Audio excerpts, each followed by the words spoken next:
ഇനി എന്റെ കൂട്ടിൽ ഒരുമിച്ചു വാഴാം. കൂടെ വരൂ എന്റെ കൺമണി പെണ്ണേ,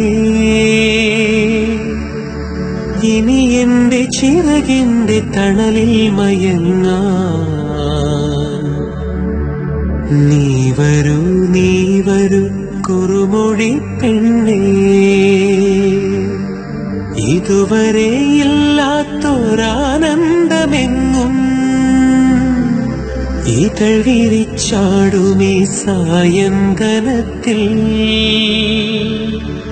ഇണപിരിയാതെന്നും ഒരുമിച്ചു വാഴാൻ ഇട നൽകിടേണമേ സർവേശ്വരാ നീ.